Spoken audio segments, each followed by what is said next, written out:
Welcome back, everybody. We are back to We Are TPM. Thank you again for tuning in to myself, Kyle Teixeira. Sitting next to me, as always, is John Teixeira. This week, we are going to talk about the summer of 23. Just the summer of 23. We'll get into it. If you like anything we talk about, want some more information on the summer of 23 that just occurred, give us a call, 817-818-9039. Shoot us an email at showmethemoney@wearetpm.com. Don't forget, We Are TPM. We Are TPM. John, what are we talking about? Summer of 23? I didn't know if we were going to break into Bryan Adams' song or if you were going to rap right there with your back. We're gonna start rap with the back. I don't know, because I don't want to age myself by asking you who Bryan Adams is, right, even though I know he probably sings the summer of 69. There you go. You got it. You nailed it. So why are we talking about this? We're talking about it because I feel like we do a pretty good job managing the homes that we manage of protecting ourselves from extremes, right? But yet this extreme of summer of 23 still got us and probably got everybody else. Was an extreme, yes. And I wanted to call this the perfect storm because honestly, it's the worst perfect storm, right? You know, it's well, it didn't even feel that bad. It wasn't like an ice storm, right? Or 40 days of rain or anything that you could really think back on. It was a subtle combination of really bad things that people don't realize until they start seeing the results, right? And we were expecting it. And what we're talking about really is essentially a heat wave, 100 days, over 100 degrees with no rain. That's what we had. That's what we experienced here in North Texas. And what that does to your properties, what it has done to the properties, and the extreme effect that it quickly has had. Because, to summarize this, we had, we could go each point at a time, but we had that heat wave, and then we had flash flooding right after it. It was the first thing rain we got. We didn't get subtle rain. We didn't get sprinkle rain. It didn't ease in. It flash flooded. Mm-hmm. And then for 2 days. Mm-hmm. And then right after that, we had a freeze for 2 days. We did. I forgot about that. And then we had flash flooding again. So, and then we're back to warm weather. Just sounds like a bunch of extremes, right? But that is a subtle combination of weather that is absolutely horrible for foundations of your property, especially if you happen to be in some kind of an area or state or something like North Texas where you have clay in the ground everywhere. So let's get into why is it so bad? I mean, you're a physicist, right? And I'm not, but I do understand how the gumbo clay that we live on works, right? And so everybody in North Texas lives on a certain amount of gumbo clay. Some of us are lucky enough to live on, maybe an inch of it, and some of us live on 12 feet of it, right? And so the more of it that's underneath your house, the more movement you get. But basically it expands and contracts with the amount of moisture that is in the ground. And when we haven't had any rain for a long time and you don't have a sprinkler system or a soaker hose system around your home, then the ground becomes very dry and it continues to shrink. And just when you think it can't shrink anymore, you have the summer of 23 and it continues to shrink even more. But who really cares? Our house is sitting on a slab on top of the ground.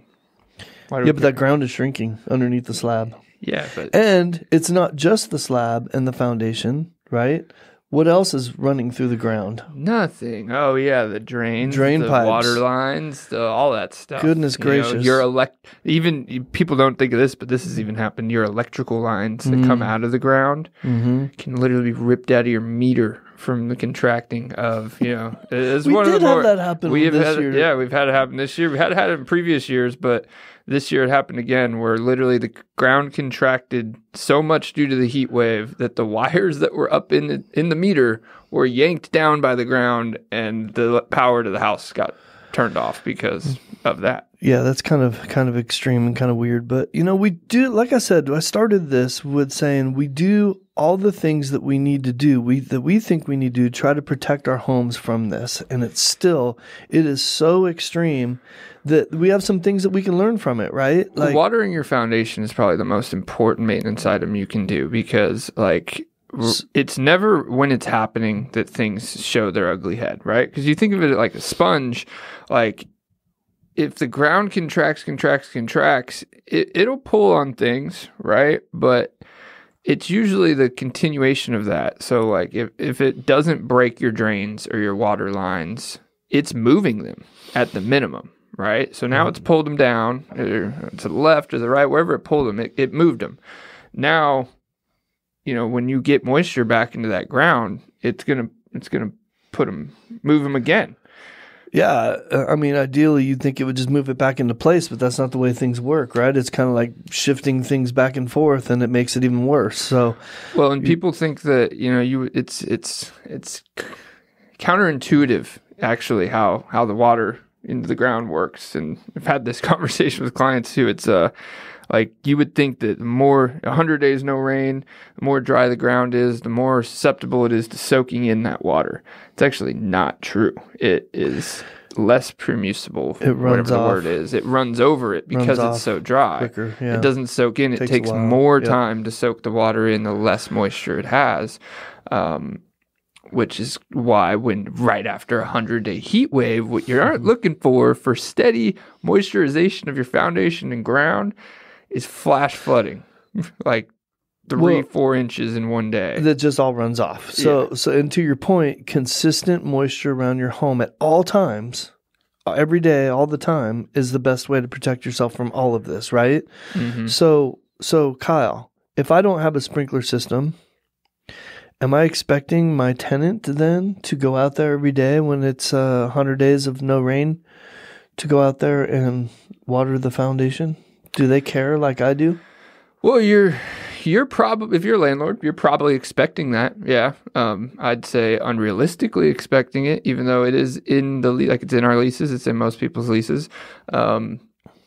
But there's ways like soaker hoses. It's 106. Yeah. Soaker hoses to protect somebody else's home, right? That you're not, only lease obligated to protect.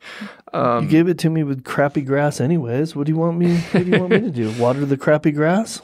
Yeah, well, this is where we suggest things like soaker hoses on timers, right? They go around, and every day or 2 days, depending on the situation, it's hoses that. So let's talk about waters through all of them. Yeah, so let's talk about soaker hoses real quick, because the purpose of them though is going to be to help with the foundation, right? Mm-hmm. To keep the moisture around the home consistent. However, what it's not going to do is it's not going to necessarily keep those drain pipe breaks from happening that happen underneath the slab or underneath the driveway or 12 feet from the home, right? It will significantly give you a better chance, though. It will. I mean, it will help, but it may not completely alleviate it, which is kind of why we're talking about the summer of 23 and the extremes that we've gone through. Yeah. Because you can, and there's other solutions. There's like at my personal house, at my new house, I don't have a sprinkler system. What I did was I just, I have little hand timers and the little thing that sprays back and forth that it sprays my yard, and just do that every day. When I get home, I freaking spin the timer in the front, spin the timer in the back, and it was watering the ground, watering the foundation. It was significant enough. Because you don't even have any grass to water. No, I have an insane amount of trees on my property. So you live in a pine forest. But when you have 100-foot tall pine trees towering over your house, you probably want them not to spend 100 days with water because they get weak. And they may have been standing up there for 100 years, but, the summer of 23 seems to be a little bit different. There's a lot of things to think about with that, isn't there? Like trees. Like my wife thinks of them falling on our house and crushing us. So. Well, tree roots, it's a good point, though, because tree roots naturally are looking for moisture. When there's a lack of moisture in the ground, they can probably do more damage by searching for that moisture. And they retain water at an insane rate. They're even with the smallest amount of water, especially those pine trees are going to be okay. Mm-hmm. But no water for 100 days in 108-degree weather, dries even trees out. We've had, and that's why we're talking about this, because the effect isn't small. These things coming all at once, it really does have an impact. Like, we are a management company, and we have had more broken, fallen trees during the heat wave and after can be even worse as these things try to get their strength back, and then a windstorm comes through and they haven't got it all in one part or whatever. However, I'm not trying to be a tree expert, but we've seen it. They've been snapping. They've been, even more importantly has been the bigger issue this at the end of this summer is the amount of broken drain pipes we've had to deal with, which is extremely not only expensive, but critical that you get right on top of. And not all homeowners have the ability to, out of the blue, all of a sudden spend $3,000, $4,000, $5,000, $6,000, $7,000 to have somebody dig and tunnel under their house and replace drain pipes. Well, and that's where this summer was so bad, because what we're talking about and what really happens is it contracts and breaks those pipes, but it doesn't show its ugly head until it starts moving back, usually, because say the drain pipe cracks, but because it's being yanked, now the water and stuff is getting into your foundation and getting it wet in one spot, which is just worse for your foundation. And then we get rain, and the ground starts getting moisture, and now the pipe that's still connected to the house moves back with the house, and the one that cracked didn't, and now you got a displacement of the pipe, and it won't even drain, let's call it dirty water through the pipe. So that's what you see. So that's why, like, the couple weeks after this heat wave ended and when we started getting rain and stuff is really when it started peering its ugly head. This past 60 days, we've probably spent more money on drain work than we have the entire time we've been managing homes. And it's it's an urgent issue. You can't, and your house can't drain, and when it is draining, it's draining into your foundation. You have to take care of it now. Otherwise you'll have worse problems. Well, let's talk about that. What if you don't take care of it? Because I know that there's people that are like, oh, I can't do that, and it's draining, and just plunge it and just snake it and keep going, because people do that, right?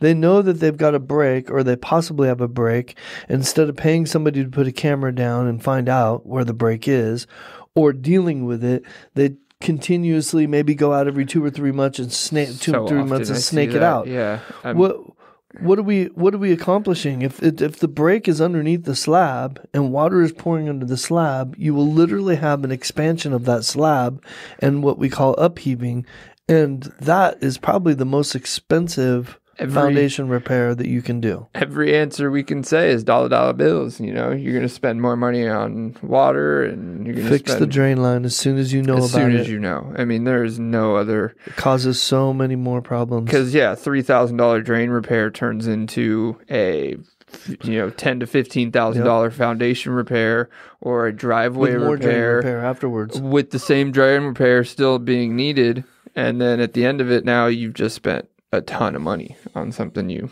nursed over the years. Example, I just had this happen in one of my rent houses that is fairly new, has a sprinkler system, has everything that you need, right?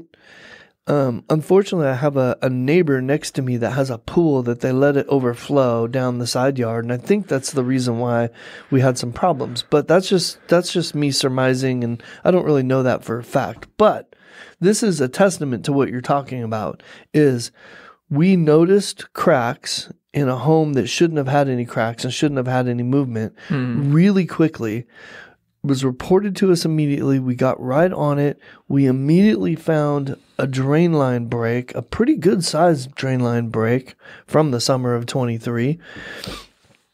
And actually a couple of them, fixed them immediately. I had my foundation people go out there and they said no need for any foundation work.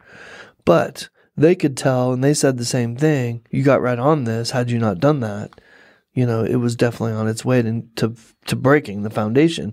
You can see where the foundation was starting to break. And that's a testament to, I probably saved a ton of money by spending about $5,000 now instead of $15,000 later. It can snowball on you, because look, you don't fix the drains, right? And this is where we caught it kind of in the middle part, but you don't fix the drains, then you get cracks in the house and everything. That's how you start seeing it, and the foundation shifting. Now, we missed one. You got to do foundation work you got to probably do plumbing repairs after that foundation work, because you're probably going to break mow drains now. More. Yep. And then you have to do the actual drain repair that you never addressed.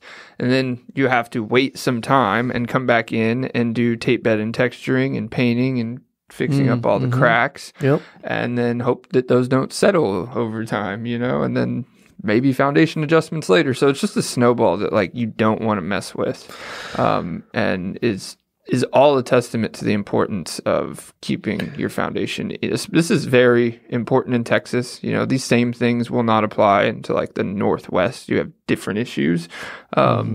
But we're talking about the summer of 23 in and around North Texas. Or anybody that's sitting on clay, right? Yeah. It has a similar type of so, I mean, there's a lot of places in the South where there's the same clay that we're on.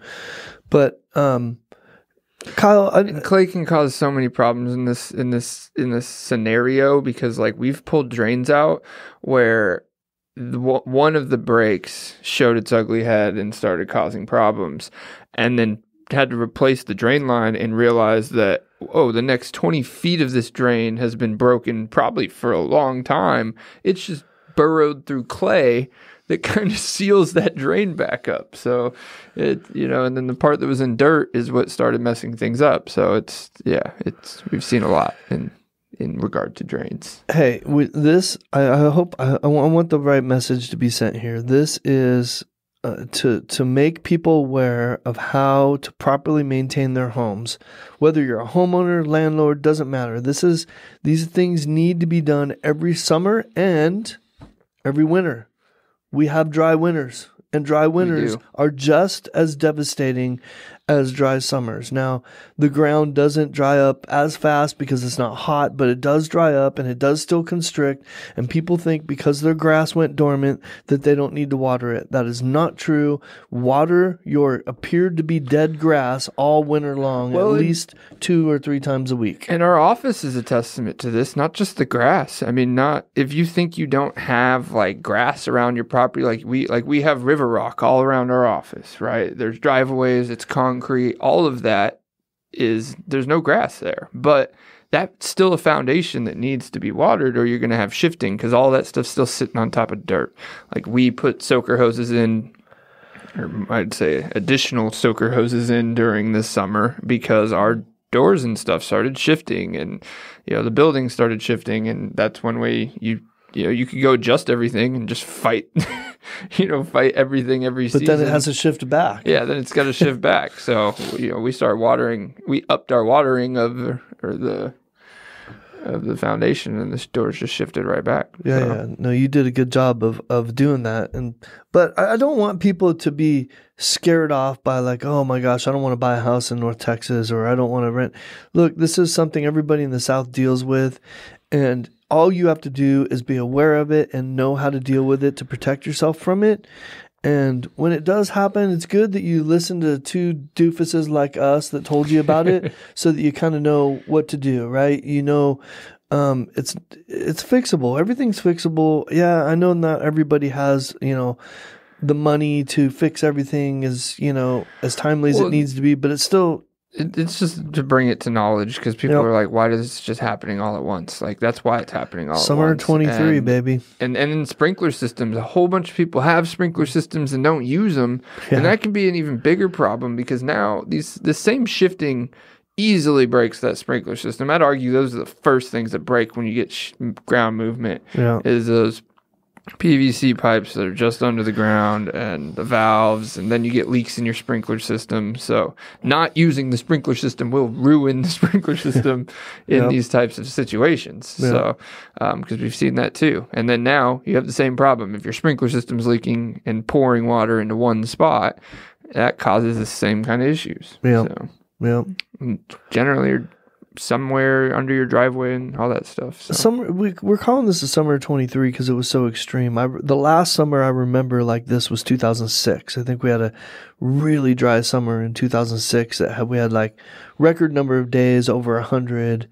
But we did have some rain. That was the thing. We had rain during that summer. And it's like the ability of like, I don't want to get too deep into this, but like the ability of like trees and plants and your ground to retain water for a long period of time is actually pretty impressive, like especially with the trees. And that was one of the issues that was very unique to the summer of 23 was because tree removals and chop downs and grinding the stump and all that stuff not only is very expensive, but is also has the same negative effect on your foundation. And once that tree comes down, there's not really much you can do because when these big trees break and die and you have to chop them up and there's no rain and all this stuff like has happened, now all their roots underground die and that contracts the soil. So we've seen a lot of that. It's just we call it the perfect storm because it's a horrible combination we've had without just a little bit of rain.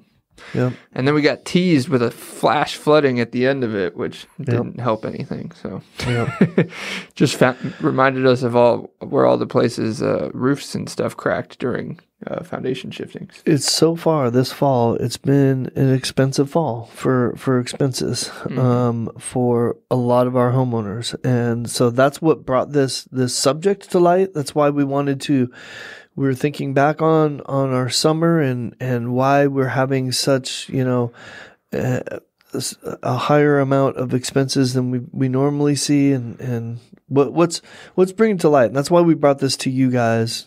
Like, hey, this happens. It doesn't happen often, but it happens every summer to some degree. And to some degree, you need to be aware of it and always be paying attention to creating consistent moisture under and around your property. Always. And equally spread moisture too. Because you don't just want to go stand out with a hose and focus it on one spot of your thing every day and then Have you ever been one of those fields that has one of those like Grand Canyon sized cracks in there and you stick a hose in it and it just runs for hours and water never comes up and never fills up that hole? You're like, I'm filling up the center of the earth right now with water. Yep. Because now all you're really doing is creating a water spot down there wherever it's ending up, and that's a problem too. So. I've literally done that just out of just sheer entertainment. Put one in one of those holes for like a whole day to see if it ever fills up, and it never does. So if you ever have a sinkhole at your house, blame John Teixeira. There's a water table underneath. Yeah. Sometimes the cracks get so big you're going straight to the water table. See, and this is why, golf courses keep watering their golf course all through the summer. They stay green. Yeah, they stay green. So, especially the country clubs. Whew, they stay real green, don't they? The greenest ones are the ones owned by the city. I wonder why. Huh. They don't have water restrictions. So we have a new lake. We have a new lake coming. All right. Is it going to dry up in the summer of 23? I don't know, but might help the water problem. I don't know. Well, if y'all want to talk to us about any of the concepts of this summer of 23 problem and flash flooding and freaking Texas clay that everybody loves so much, give us a call, 818. That's not the number, actually. It's 817-818-9039.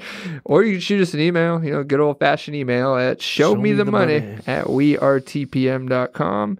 Or come say hi to us on top of the good old Texas clay in downtown Mansfield, Texas, and see our smiling faces. But other than that, me and John are out.